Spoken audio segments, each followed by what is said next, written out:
Hello guys, magandang araw sa inyong lahat. So, ngayon meron ako ituturo sa inyo kung paano bumili ng TEL. Yung TEL, hindi yan bagong cryptocurrency, matagal na yan. Ang andito, maganda lang dito, is very promising talaga kasi tuloy-tuloy talaga yung pag-angat niya ngayon. So, yung value ngayon is nasa 1 peso and 36 centavo. So, silipin natin sa CoinGecko ha, para makita nyo kung magkano yung value niya ngayon at ano yung takbo niya sa market. So ito, buksan natin. Tignan niyo yung graph. Kung gaano kalaki yung ano niya, taas niya. Ito, tuloy-tuloy siya. So, for the past 24 hours, ayan, tuloy-tuloy siya. 1.37 ngayon. That's 58% increase. So, paano ba bibilin to si Telcoin? Or paano ka magkakaroon? So, punta tayo dito sa exchanges para malaman nyo kung saan nyo ba siya pwedeng kunin. Okay. So, exchange ito. KuCoin. So, para magkaroon ka ng TEL, kailangan mo ng USDT. Okay? So, sa pinakauna tinitignan ko ha, ito yung pinakamadali. So, para kung magkakaroon ng USDT, pwede kang mag-convert, pwede kang mag-transfer diretso. So, paano ginagawa ko? Paano kung binibili yung USDT? Meron akong Binance. So, dito ko sa Binance tinitignan. So, from peso, di ba balik muna tayo sa ano, para from the start. Okay. Coins.ph tayo. Kasi peso tayo, di ba? So, para magkaroon ka ng, ng USDT, galing sa peso, gagamit tayo ng coins.ph, dadaan tayo dito. So, ngayon, itong coins.ph mo, loadan mo to ng peso. Kunyari, for example lang ha, niloadan mo to ng 1,000 pesos. O, so, kunyari, nandito na. So, i-convert mo ngayon yung 1,000 peso mo to to Bitcoin, Ethereum, Bitcoin Cash, or XRP. So, paano mo siya i-convert? Punta ka dito sa all, itong apat na box na to. Tapos, convert. Palitan mo to ng peso. Tapos, XRP. So, ito yung presyo niya ng XRP, 83.61. For example lang, no? 1,000 pesos. Ayan, 1,000 pesos. Na-convert mo na, meron kang 11 XRP. So, i-transfer mo ngayon yan, papunta doon sa Binance. Kung nasaan yung, kung saan ka magko-convert. So, for example, meron ka na dito 1,000. For example lang na may 1,000 ka na dyan. May XRP ka na, 11 XRP. So, punta ka sa Binance, tapos dito ka sa wallets, tapos deposit, XRP. Kunin mo yung wallet address, of course, para mapasahan mo. Ito yung wallet address niya. Ito.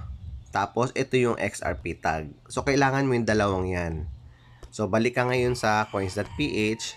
So, pag nag-send ka, ang hihingin sa'yo, yung wallet address. Ayan. Tap mo dyan. Tag yun na copy ko. Pero, basta dito mo ilagay yung wallet address, saka yung tag. Tapos, ano ka lang, send XRP. So, for example, na-send mo na. Nandito na sa Binance, dumating na. Ang gawin mo ngayon, yung XRP mo, dito ka sa trades, i-convert mo to ang pinakamurang gawin mo para makapagpasa ka. Huwag kang didiretso sa USDT kasi yung transfer ng USDT napakamahal ng fee. So, ang gawin mo, XRP to sandali ha. Litecoin. Nako, ayaw yata. Ayaw. So, ano bang pwede? So, any cryptocurrency na pwede mo i-convert, basta mo lang, i-convert mo lang siya. Anyway, pag convert mo na ito, kunyari XRP to BNB, tapos BNB to, Litecoin, pwede yan.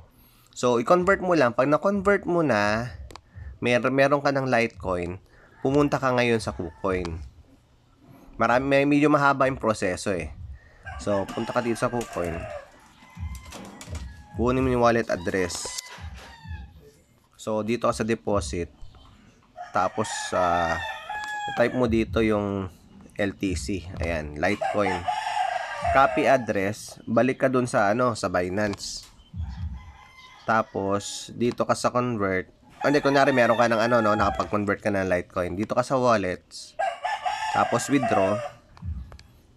Iyan mo dyan, type mo dyan Litecoin. Wala siyang lumalabas kasi walang laman yung Litecoin ko, na ipasa ko na eh. Pero kung merong nakapag-convert ka na, merong lalabas dyan. Okay? So, pag naipasa mo na, so, nandito ka na ngayon sa KuCoin. Mapupunta yan dito sa main wallet mo, nandito sa total asset. Ang gagawin mo dyan, i-transfer mo siya dito sa trading asset. Kasi pag nasa main, hindi mo siya maiti-trade. So, dapat i-transfer mo siya sa trading assets. Mapupunta ngayon sa trade. So, pag nandito na siya, dito ka muna sa market, no? I-type mo dyan yung LTC to USDT. So, ang gagawin mo, sell ka. Kasi LTC hawak mo, di ba? Sell LTC. So, gawin mo lang dito para mabilis. Market ka na lang. Tapos, kung magkano yung LTC na hawak mo, o i-type mo dyan. Tapos, sell. Magiging ano na yan, magiging USDT. Ngayon, pag USDT na, balitan mo naman ngayon to. Gawin mo naman siyang TEL. TEL to USDT. So, ganun naman. Ang gagawin mo naman, kanina sell, ngayon buy. So, pag nag-buy ka, ilalagay mo dito yung amount ng USDT mo, tapos buy TEL. Ayun. Makikita mo na ngayon na meron ka ng asset sa trading. Kagaya nito, meron akong 497. So, nasa ano lang to, nasa mga around 680 pesos lang to. So, ganun lang siya kadali.